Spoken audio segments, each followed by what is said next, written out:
December 24th, 1942, Christmas Eve. The Tunisian desert stretched endlessly under a pale winter sun, and for most of the world, thoughts turned to peace and family. But for the men of A Battery, 36th Field Artillery Regiment, there would be no peace this day. They stood beside a weapon the Germans had never encountered before, a towering steel giant with a barrel stretching over 23 feet into the African sky. The 155mm gun M1, affectionately known as the Long Tom. Within hours, this weapon would fire its first combat rounds, and German artillery crews confidently positioned miles behind their lines, believing themselves safely beyond American reach, would discover a terrifying truth. The Americans could hit them from distances they thought impossible. The German Wehrmacht had built its artillery doctrine on a simple calculation. Their standard 15cm heavy field howitzer, the SFH-18, could fire a 95-pound shell out to roughly 13,500 yards, about 7.5 miles. Their commanders positioned artillery batteries accordingly, sitting comfortably at 8 to 9 mile ranges, secure in the knowledge that American guns couldn't touch them. German forward observers had reported the typical American arsenal: 75mm pack howitzers, 105mm guns, maybe the occasional 155mm howitzer. None of these could reach back far enough to threaten German gun lines, or so they believed. What German intelligence had failed to grasp was that the Americans had brought something different to North Africa. Not a howitzer designed for high-arcing, plunging fire, but a true gun, a weapon built for flat trajectory, maximum velocity, and devastating range. The Long Tom could hurl its 95-pound projectile out to 25,395 yards, over 14 miles, nearly twice the effective range of Germany's standard heavy artillery. If you're enjoying this deep dive into the story, hit the subscribe button and let us know in the comments from where in the world you are watching from today. The story of the Long Tom began not in the deserts of Africa, but in the muddy trenches of the First World War. When American doughboys arrived in France in 1917, they came desperately under-equipped. The United States had neglected its artillery development for decades, and the AEF possessed almost no modern heavy guns. To remedy this shocking deficiency, the French provided their excellent Canon de 155mm Grande Puissance Filou, the GPF. This weapon, with its long range and accuracy, impressed American artillerymen so thoroughly that General John J. Pershing ordered several brought back to the States after the armistice. The post-war years brought reflection. A board of officers, the Westervelt Board, convened to analyze artillery performance during the Great War and chart the future course of American field artillery development. Their conclusion was unambiguous.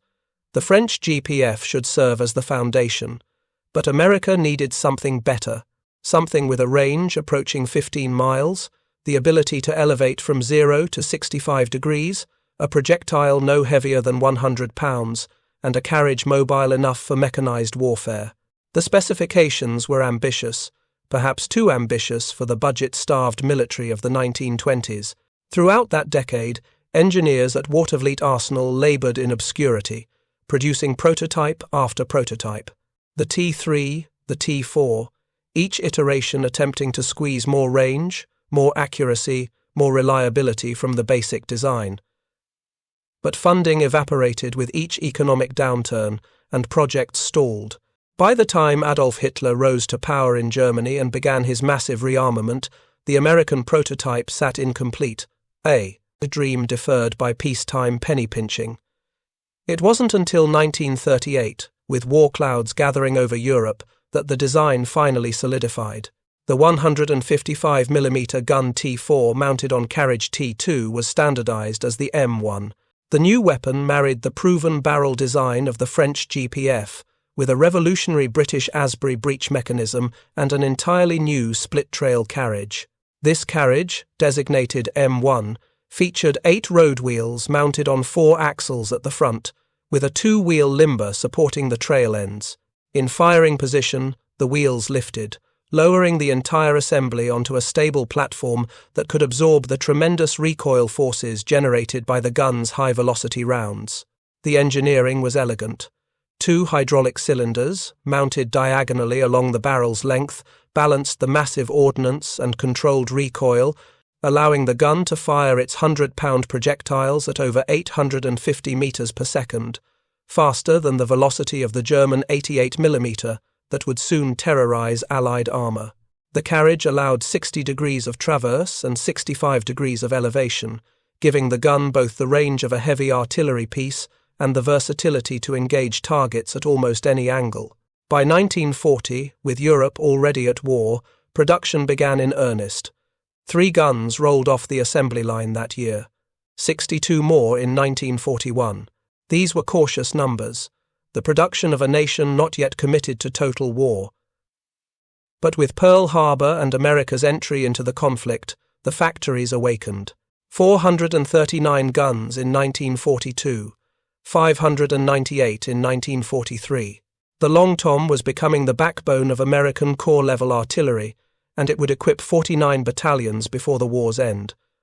The weapon's vital statistics told the story of its lethality. Overall length with the barrel in, battery, 46 feet. Weight in firing position, 15 tons. Muzzle velocity, 2,800 feet per second. Maximum range with supercharge, 14.4 miles. But these numbers meant little without the crews to operate it, and the Long Tom demanded skill. A 14-man team was required to service the beast efficiently. Ammunition handlers, loaders, gun layer, breech operator, powder handlers, and the gun chief orchestrating the choreography of destruction. The ammunition itself came in 2 parts, a hallmark of heavy artillery. First, the projectile 95 to 100 pounds of high-explosive, armor-piercing, smoke or illumination rounds, depending on the mission. Then the propelling charge, carefully measured bags of powder that determined range. The gun used a variable charge system, allowing crews to adjust range precisely by selecting the appropriate powder load. For maximum distance, the supercharge configuration sent shells arcing across nearly 15 miles of terrain. Each round fired was an event.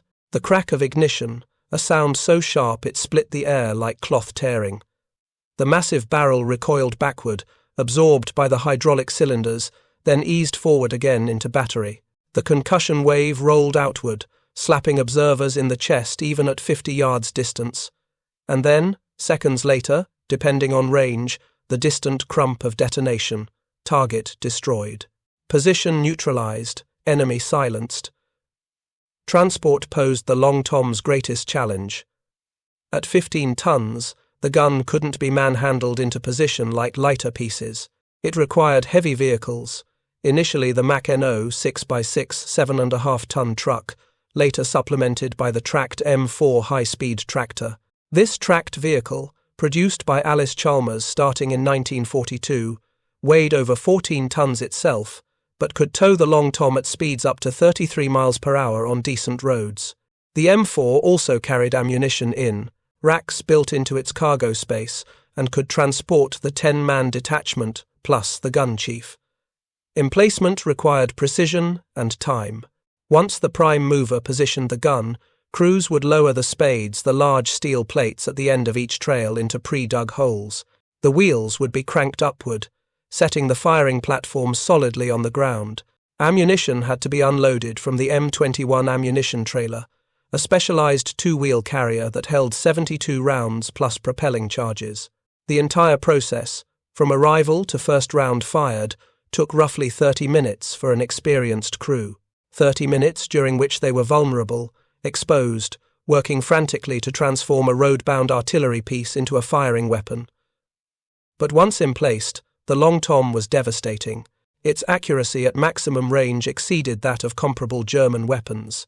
Fire control equipment allowed for precise calculations of elevation and deflection, accounting for wind, temperature, barometric pressure, even the rotation of the Earth over extreme distances. Crews trained to hit targets they couldn't see, firing on coordinates provided by forward observers miles away, trusting mathematics and ballistics to send their shells precisely on target. The gun's sustained rate of fire was 40 rounds per hour under normal conditions, less than 1 round per minute. This seems slow by modern standards, but for a weapon of this size, requiring manual loading of 100-pound projectiles and separate powder charges. It represented impressive engineering. During intense fire missions, burst fire could reach 1 round per minute, though this couldn't be sustained without risking barrel wear. The gun had an accuracy life of 1,500 rounds before the rifling wore sufficiently to degrade performance, necessitating barrel replacement. By late 1942, as American forces prepared for Operation Torch, the invasion of North Africa, dozens of Long Toms had reached frontline artillery battalions. The 36th Field Artillery Regiment received theirs in the autumn, training intensively with the new weapon at stateside ranges before shipping overseas. The men learned the idiosyncrasies of the gun, the peculiar balance required when traversing the barrel, the careful coordination needed during loading, the precise timing of the fire command. They learned to love and hate the weapon in equal measure. Love for its power, its reach, its ability to silence enemy batteries that had terrorized infantry for hours. Hate for its weight, its temperamental recoil system, the back-breaking labor of loading those 100-pound shells hour after hour.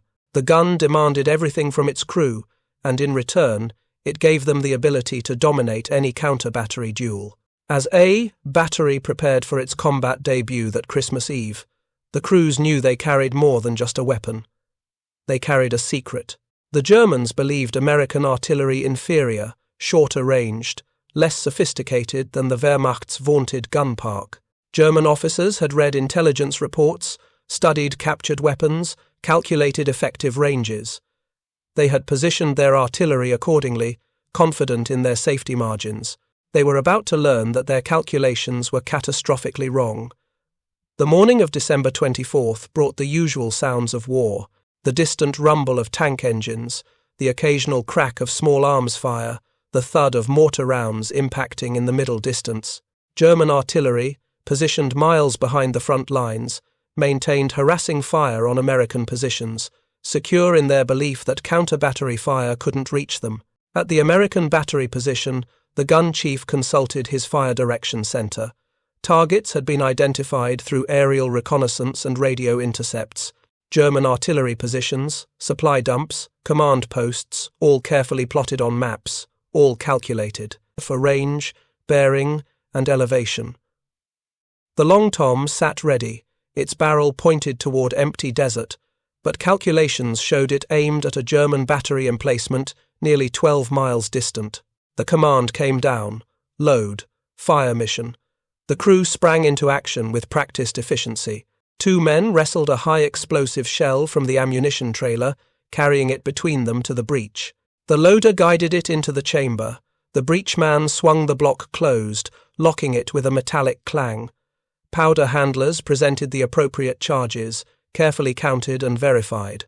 The gun layer adjusted elevation and traverse with fine precision, reading off degrees and minutes from his sights.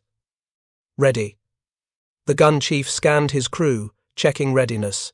Each man at his station, each task complete. He raised his arm. The firing lanyard hung taut in his hand. Fire. The world erupted. The Long Tom bellowed, a sound like the earth splitting open. The barrel recoiled backward in its cradle, hydraulic cylinders hissing, then eased forward again. A cloud of dust and smoke rolled outward from the muzzle, and the crew immediately began the loading sequence again, already preparing the second round. 12 miles distant, German artillerymen were serving their own guns when the first American shell arrived. There was no warning, no sound of approaching aircraft, no whistle of incoming fire, just sudden, violent detonation.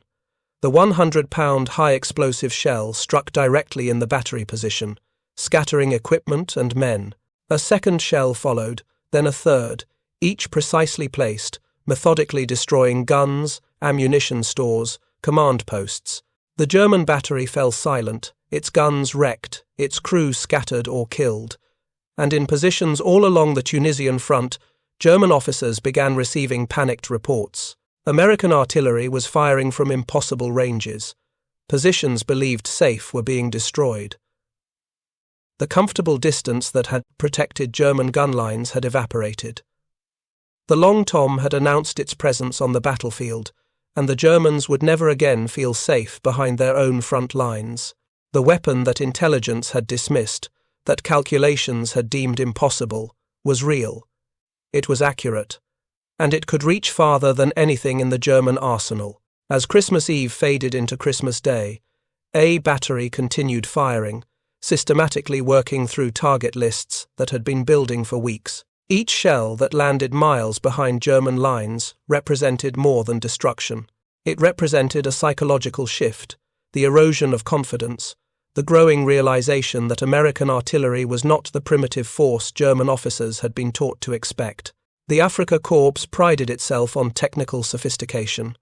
German engineering, German training, German doctrine, all supposedly superior to anything the Americans could field. Yet here was evidence that challenged every assumption.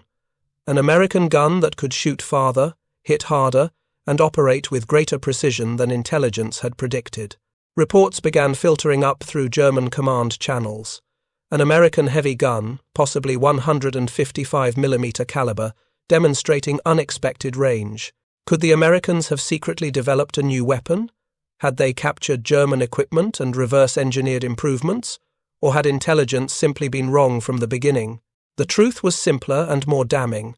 The Americans had developed nothing secret, no wonder weapon, no technological marvel beyond German comprehension. They had simply taken a World War I-era French design, improved it methodically through 2 decades of engineering refinement, and built it in quantities sufficient to equip dozens of battalions. It was American industrial might and systematic development defeating German assumptions about enemy capability.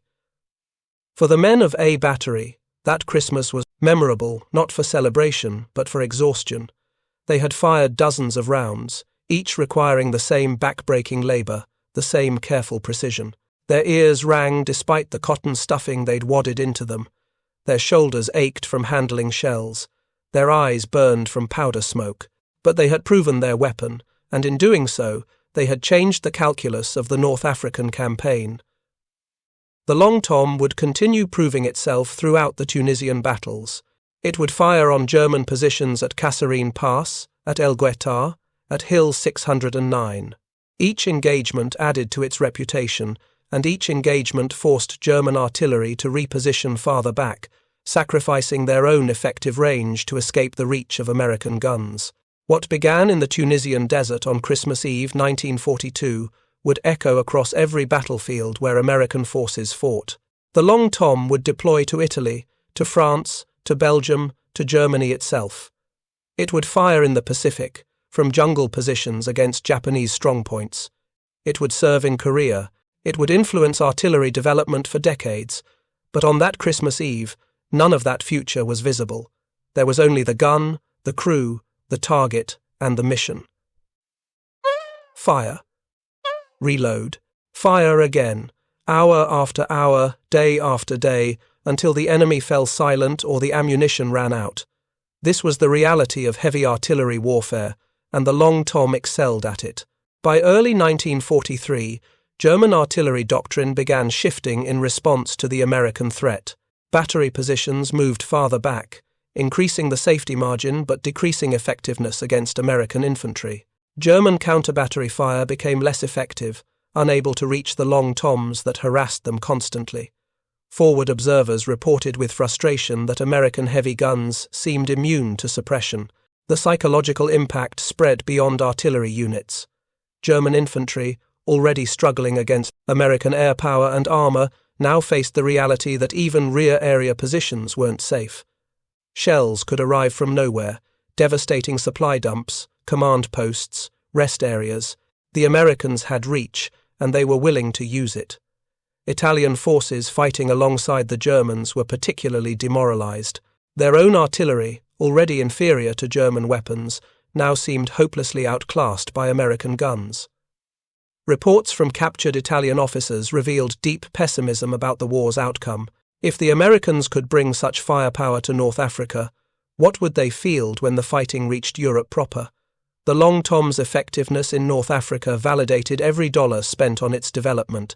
The years of prototypes, the postponed projects, the budget battles all proved worthwhile. The gun worked as designed, exceeded specifications, and provided American forces with a decisive advantage in artillery duels. Corps commanders quickly requested more battalions, more guns, more ammunition. The Long Tom was no longer an experiment. It was essential. Production accelerated. The factories in Pittsburgh, the arsenals across America, all ramped up Long Tom production. By mid-1943, multiple battalions were deploying monthly. Each new unit required training on the weapon, learning its quirks and capabilities, building the muscle memory needed to serve the gun efficiently under fire. Veterans from North Africa became instructors, passing along hard-won lessons. They taught proper emplacement procedures, emphasized the importance of camouflage and frequent position changes, explained how to calculate firing solutions under combat pressure. They warned of common mistakes, improper powder charges, failure to clear the breech completely, neglecting maintenance on the recoil system. The gun demanded respect. Accidents could be catastrophic: a misfired shell, a breech that failed to seal properly, a recoil cylinder that ruptured. Any of these could kill crewmen instantly. Yet the men learned to trust the weapon, understanding that when properly served, it was reliable and deadly. As the North African campaign ground toward its conclusion in May 1943, the Long Tom had established itself as America's premier heavy field gun. It had performed beyond expectations, consistently delivering accuracy and range that German intelligence continued to underestimate. This would not be the last time German assumptions about American capabilities would prove fatally wrong. The lessons of Tunisia would carry forward. When Allied forces invaded Sicily in July 1943, Long Toms provided fire support from the beaches, engaging targets miles inland with devastating accuracy. When the Italian campaign began in September, the guns advanced with the infantry, position after position, always reaching out to silence German resistance before it could inflict heavy casualties on Allied troops. Each engagement refined tactics, improved procedures, built institutional knowledge about how to employ the Long Tom most effectively. Artillery officers learned optimal deployment patterns, how to coordinate fire missions with infantry advances, when to risk forward positions for better lines of fire. They learned that mobility mattered almost as much as range, that a gun position compromised was a gun position abandoned, that survival depended on constant movement and deception. The Germans tried to counter-adapt. They deployed their own long-range weapons, the 17-centimeter Canoni 18, capable of nearly 19 miles of range. But these guns were rare, expensive, and difficult to move. The Long Tom, while heavy, was far more mobile than German equivalents, and the Americans produced them in vastly greater numbers. By late 1943, as planning began for the invasion of France, American artillery doctrine had crystallized around the Long Tom and its sister weapon, the 8-inch howitzer.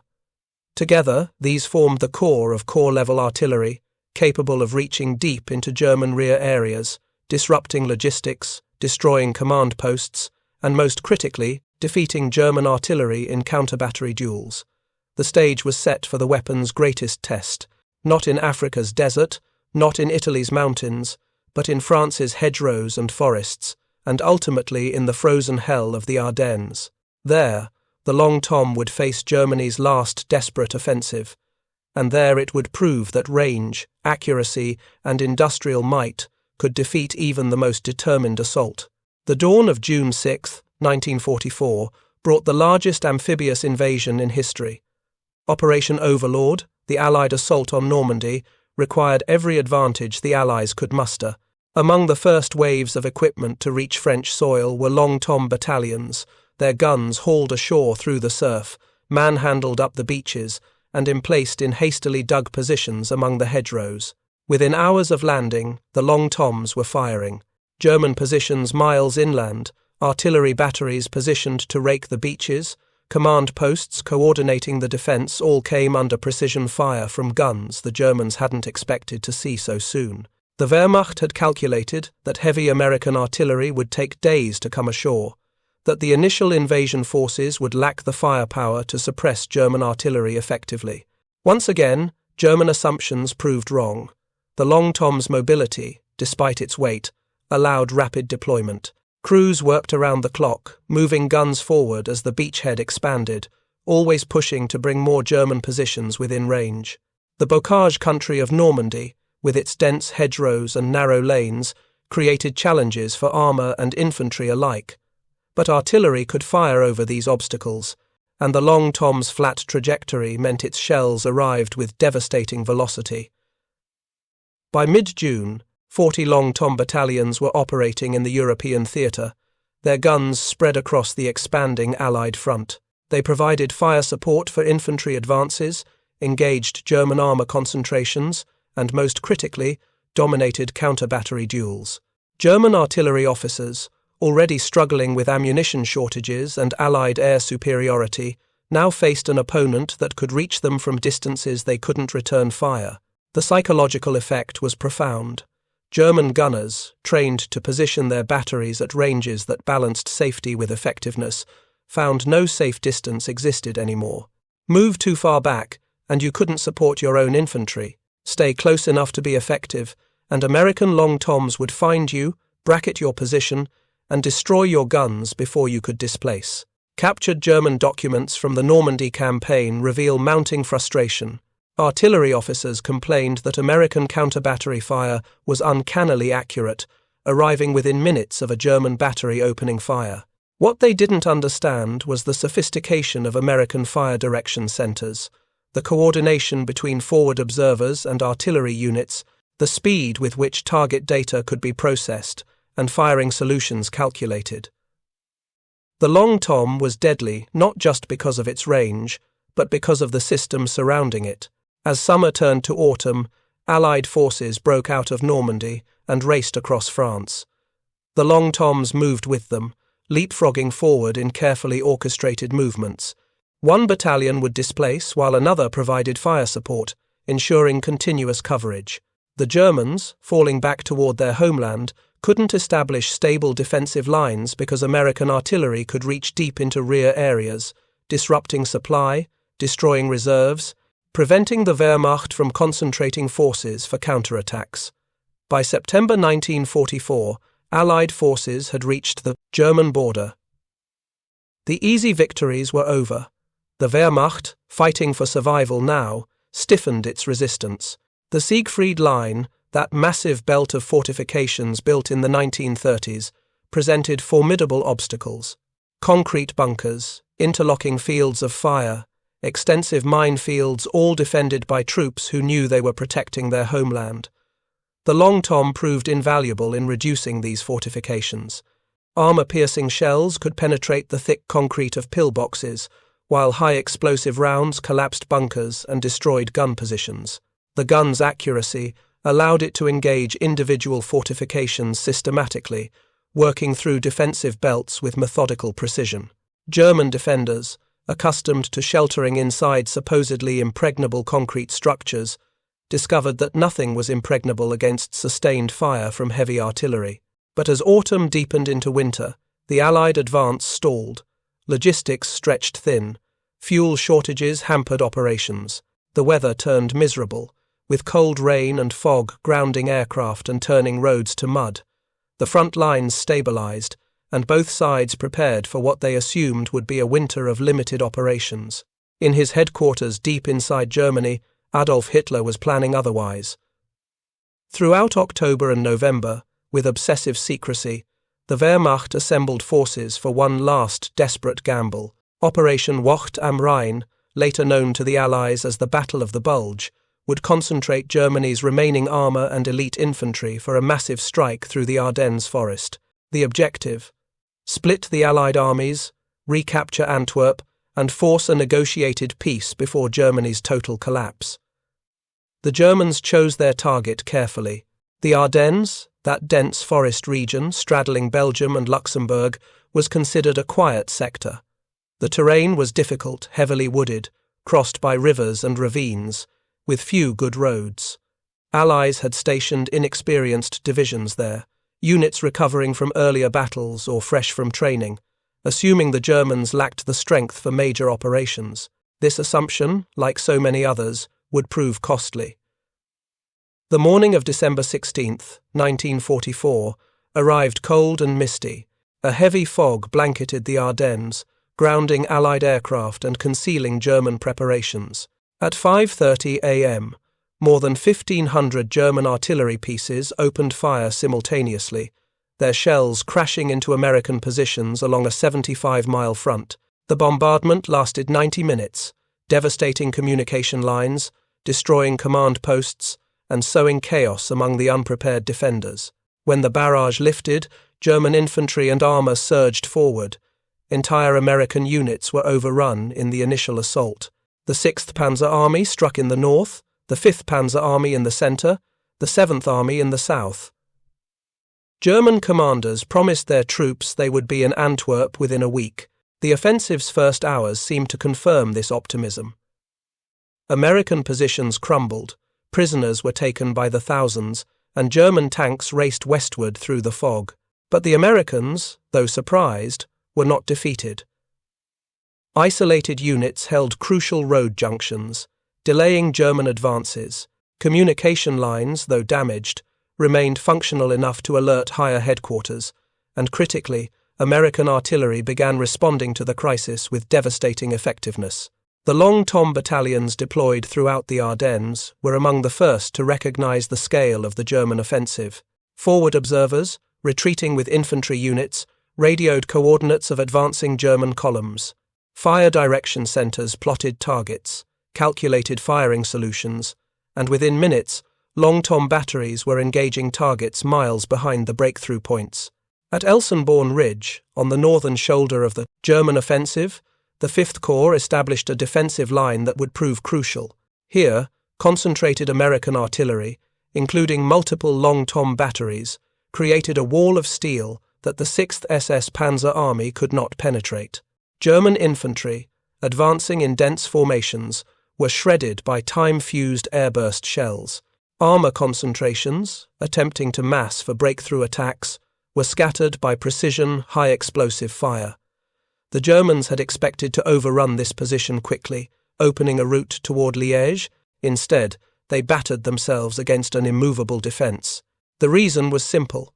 American corps, artillery, centrally controlled and coordinated, could mass fires from dozens of batteries on any threatened point. Long Toms positioned miles apart could all fire on the same target simultaneously, delivering hundreds of shells within minutes. No German attack could survive such concentrated firepower. At the Elsenborn position, the Long Toms demonstrated their true value. German artillery, attempting to support their infantry attacks, would reveal their positions by firing.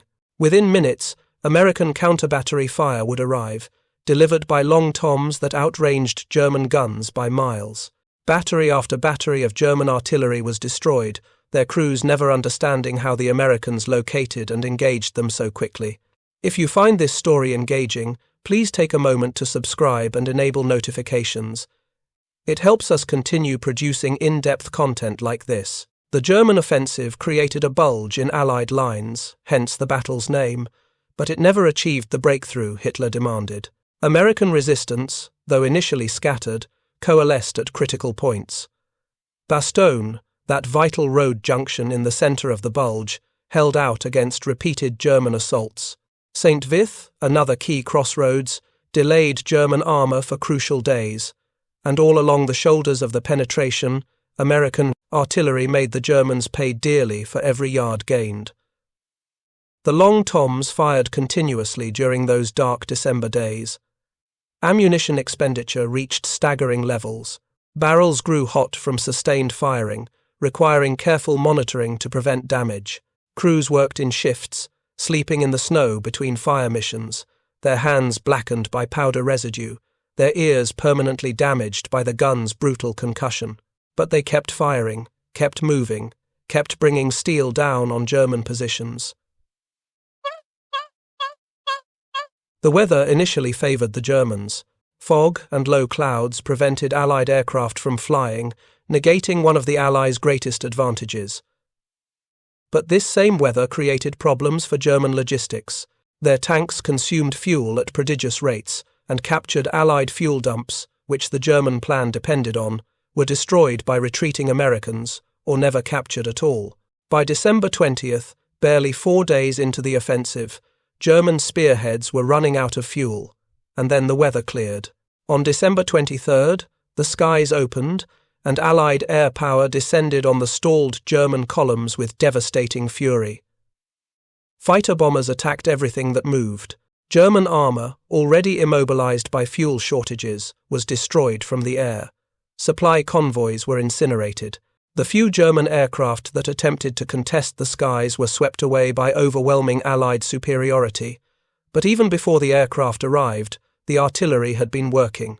The Long Toms, firing day and night, had systematically destroyed German artillery, disrupted supply lines, and prevented the Wehrmacht from massing forces for renewed attacks. German prisoners, interrogated after capture, expressed shock at American artillery effectiveness. They had been taught that German guns were superior, that American artillery was poorly trained and equipped. The reality shattered these illusions. One captured German artillery officer from the 5th Panzer Army told his interrogators a revealing story. His battery had been positioned nearly 11 miles behind the front lines, what he considered a safe distance based on intelligence estimates of American gun ranges. On December 19th, his battery began firing in support of an infantry assault.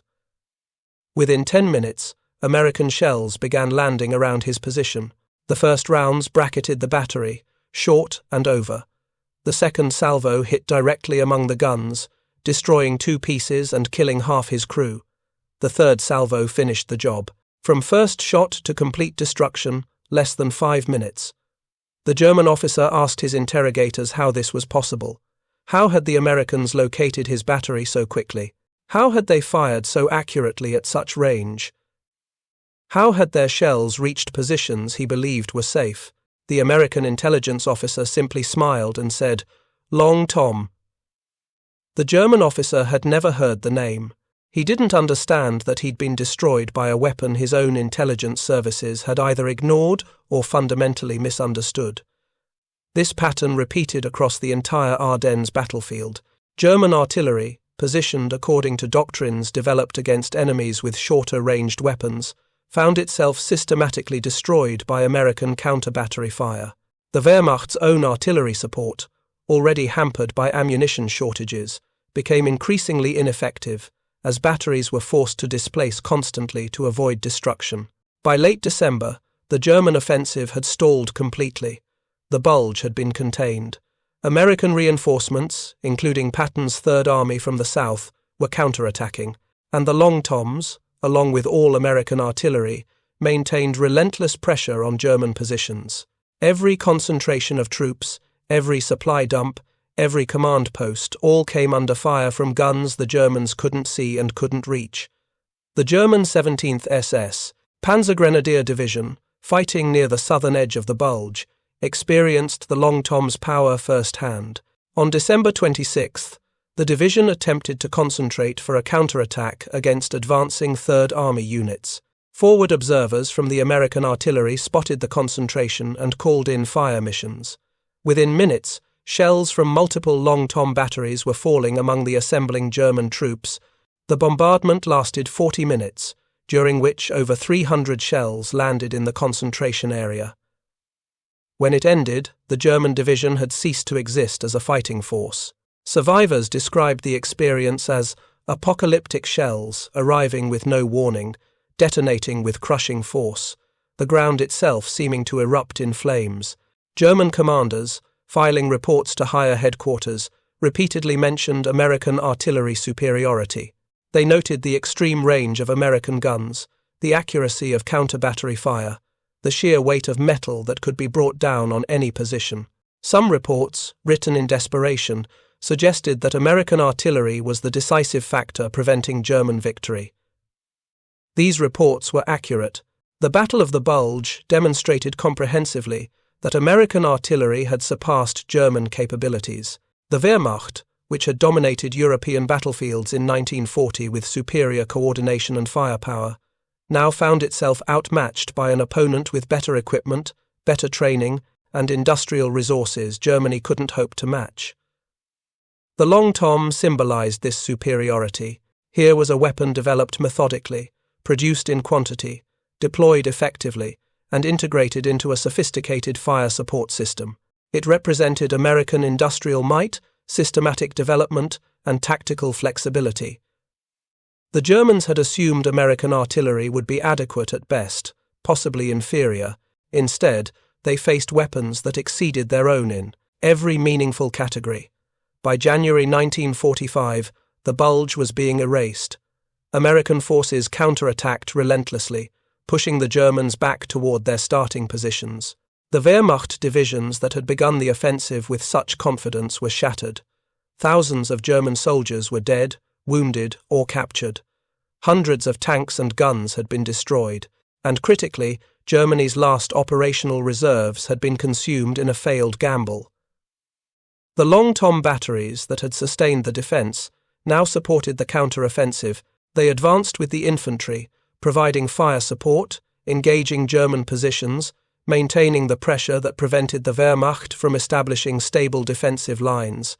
By late January, the front lines had been restored to roughly where they stood before December 16th. But the cost to Germany was irreplaceable. The Ardennes offensive consumed the last armoured reserves that might have defended against the Soviet offensive in the east. It expended ammunition that couldn't be replaced. It revealed to Allied intelligence the true weakness of German forces, and it demonstrated that German assumptions about Allied capabilities were dangerously wrong. Among those shattered assumptions was the belief that German artillery could compete with American guns. The Long Tom, along with American fire direction systems and coordination procedures, had proven decisively superior. German artillery officers who survived the battle wrote in their memoirs about the shock of being consistently outranged, outfired, and outfought by an opponent they'd been trained to consider inferior. The psychological damage extended beyond artillery units. German infantry, already demoralized by constant air attacks and material shortages, now faced an enemy whose artillery could reach anywhere, anytime. No position was safe. Rear areas, supposedly secure from direct fire, were regularly pounded by American guns firing from miles away. The stress of constant bombardment, the knowledge that shells could arrive without warning, eroded morale and combat effectiveness. After the bulge, the war entered its final phase. Allied forces resumed their advance into Germany proper. The Long Toms accompanied them, firing their way across the Rhine, supporting the drive through the Ruhr, advancing toward the Elbe. In every engagement, they demonstrated the range and accuracy that had become their hallmark. German prisoners, interviewed in the war's final months, frequently mentioned American artillery. They described it as the most terrifying aspect of combat, worse than air attack, worse than armor, worse than anything else they faced. The shells arrived suddenly, precisely, devastatingly. There was no defense, no way to avoid them, no shelter that provided complete protection. It broke men's spirits as much as it destroyed their positions. The statistical record tells the story. During the Battle of the Bulge, American artillery fired over 2 million shells. German artillery, hampered by shortages and constant attrition, fired a fraction of that total. American counter-battery operations destroyed hundreds of German guns. German counter-battery fire achieved minimal results. The disparity was overwhelming. In the Pacific Theater, Long Toms served with equal distinction. 7 battalions deployed against Japanese forces, their guns proving invaluable against fortified positions. On islands like Peleliu and Okinawa, Long Toms fired point-blank at cave complexes, collapsing tunnels, and destroying bunkers that had resisted other weapons. Japanese soldiers, accustomed to American artillery but unfamiliar with the Long Tom's power, were shocked by the weapon's destructive capacity. One Marine artillery officer, commanding a Long Tom battery on Okinawa, described firing directly at Japanese positions barely 800 yards distant. At that range, the 100-pound shells arrived almost instantaneously after firing, giving defenders no time to take cover. Each hit collapsed caves, destroyed gun positions, and created massive craters. The Japanese, though fanatically determined, couldn't withstand such concentrated firepower. By war's end in August 1945, the Long Tom had established itself as one of the war's most effective artillery pieces. It had served on every front where American forces fought. It had proven reliable, accurate, and devastatingly powerful, and it had contributed significantly to Allied victory by providing a decisive advantage in artillery duels. The gun's success influenced post-war artillery development. The United States standardized the Long Tom as the M59 and continued producing it for years. The weapon served through the Korean War, where it again demonstrated its value in mountainous terrain that favored long-range precision fire. North Korean and Chinese forces, like the Germans before them, discovered that American artillery could reach positions they thought were safe. During the Korean War's defensive battles of 1950 and 51, Long Toms provided critical fire support. When massive Chinese offensives threatened to overwhelm American positions, massed artillery fire, much of it from Long Toms, broke up the attacks before they reached defensive lines. The gun's accuracy allowed precision engagement of targets at extreme range, exactly the capability needed in Korea's mountainous terrain. The weapon remained in service with various armies into the 1980s. Some nations modified it, extending its barrel for greater range or mounting it on modern carriages for improved mobility. But the basic design, conceived in the 1920s and perfected in the 1930s, proved so sound that it required minimal modification for 4 decades of service. Modern artillery officers study the Long Tom as an example of effective weapon development. It represented the intersection of clear requirements, sound engineering, and systematic testing. The gun did exactly what its designers intended. It fired heavy shells to extreme range with excellent accuracy. There were no revolutionary technologies, no secret innovations, just thorough engineering and careful production. The Long Tom also demonstrated the importance of integrating weapons into broader systems. The gun alone, without trained crews, without sophisticated fire direction, without forward observers and communication networks, would have been merely a very expensive piece of metal, but integrated into American artillery doctrine, supported by logistics that ensured steady ammunition supply, employed by well-trained crews who understood its capabilities, the Long Tom became a war-winning weapon. German artillery development followed a different path, one that emphasized technical sophistication over practical utility. German guns were often engineered masterpieces, featuring advanced materials and innovative mechanisms, but they were expensive to produce, difficult to maintain, and available in insufficient quantities. The 17-centimeter Kanone 18, Germany's answer to the Long Tom, achieved greater range but weighed twice as much and required a far larger crew. Only a handful were produced. This contrast between American and German artillery philosophy reflected broader differences in how the nations approached warfare. Germany emphasized quality, assuming that superior individual weapons would compensate for numerical inferiority. America emphasized quantity, producing good enough weapons in overwhelming numbers. The Long Tom represented the American approach at its best, a weapon that was very good, if not perfect, produced in sufficient quantity to equip dozens of battalions. The industrial capacity required to produce nearly 2,000 Long Toms, along with millions of shells, hundreds of prime movers, and all the supporting equipment, exceeded anything Germany could match. American factories, protected from bombing and supplied with unlimited raw materials, operated at production levels Germany never approached. This industrial advantage, as much as any tactical or technical superiority, determined the war's outcome. The Long Tom's crews, those thousands of men who served the guns throughout the war, rarely received the recognition given to infantry or armor crews. Artillery is a supporting arm, essential but unglamorous. The men who loaded 100-pound shells hour after hour, who calculated firing solutions under pressure, who maintained the guns in freezing rain and scorching heat, did so knowing their contribution would be overlooked in historical narratives that emphasized dramatic infantry assaults or armored breakthroughs. Yet, without artillery superiority, those assaults and breakthroughs would have been impossible.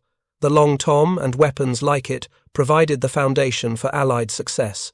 They suppressed enemy fire that would have devastated attacking infantry. They destroyed enemy positions that would have stopped armor advances. They disrupted enemy logistics that would have sustained defensive efforts. Artillery, more than any other arm, shaped the battlefield. The veterans who served on Long Tom crews carried memories of their service for the rest of their lives.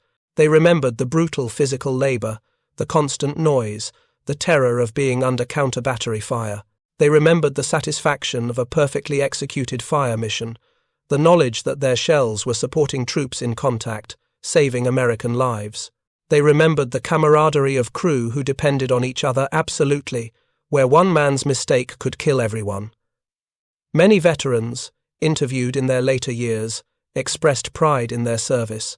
They had operated a weapon that made a difference, that helped win the war, that proved American industrial and military capabilities. The Long Tom, they believed, represented everything that was right about the American way of war: practical, effective, produced in quantity, and employed with systematic efficiency. The gun's legacy extended beyond its combat record. The principles it embodied, long-range, flat trajectory, high accuracy, influenced artillery design for decades. Modern artillery pieces, though far more sophisticated, still reflect the basic concepts the Long Tom exemplified. Range remains paramount. Accuracy remains essential. The ability to engage targets beyond the reach of enemy weapons remains the artillery's primary advantage. When military historians analyze World War II's artillery battles, the Long Tom inevitably features prominently. It represents American artillery at its zenith, before guided munitions and rocket systems transformed the field. It was the last generation of pure gun artillery to dominate battlefields, and it dominated thoroughly. The German army, which began the war with confidence in its artillery superiority, ended it thoroughly outclassed. The Wehrmacht's artillery arm, starved of ammunition, subjected to constant counter-battery fire, unable to match American range or accuracy, became increasingly irrelevant in the war's final year. This transformation owed much to weapons like the Long Tom that gave American artillery capabilities German gunners couldn't match. Thank you for watching. For more detailed historical breakdowns, check out the other videos on your screen now, and don't forget to subscribe.